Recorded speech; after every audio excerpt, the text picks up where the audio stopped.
जो भी दरवाजा खोलता है वो कभी वापस नहीं आता।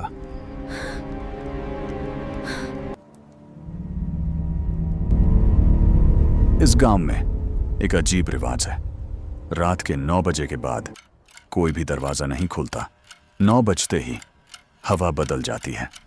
खामोशी इतनी गहरी हो जाती है कि सांस की आवाज भी सुनाई देती है। लोग कहते हैं कि उस वक्त गांव जिंदा नहीं रहता, बल्कि कुछ और जाग उठता है। बहुत साल पहले इसी गांव में एक रात एक औरत मदद के लिए दरवाजे खटखटा रही थी। खोलो दरवाजा, खोलो। खुदा के लिए दरवाजा खोलो, मेरी मदद करो। लेकिन हर घर के अंदर लोग चुप करके बैठे थे। किसी ने दरवाजा नहीं खोला और वो औरत ठंडी रात में वहीं मर गई। मगर कहानी यहीं खत्म नहीं होती। कहते हैं उसकी रूह को सुकून नहीं मिला। उस रात के बाद वो हर रात वापस आती है।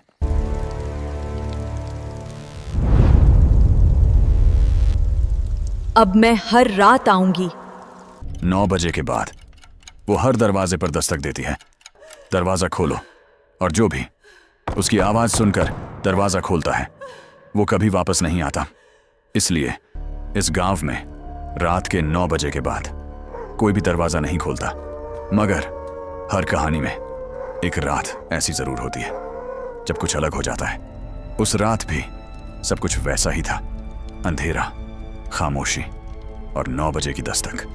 Knock knock knock. दरवाजा खोलो, मैं ठंडी हो रही हूं। घर के अंदर एक छोटा बच्चा धीरे धीरे दरवाजे की तरफ बढ़ने लगा। लेकिन इस बार कुछ अलग था, क्योंकि दस्तक बाहर से नहीं आ रही थी बल्कि अंदर से हो रही थी।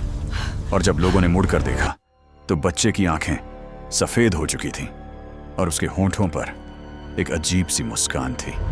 इस गांव में दरवाजा कोई नहीं खोलता, क्योंकि कभी कभी जो दस्तक देता है वो घर के अंदर होता है।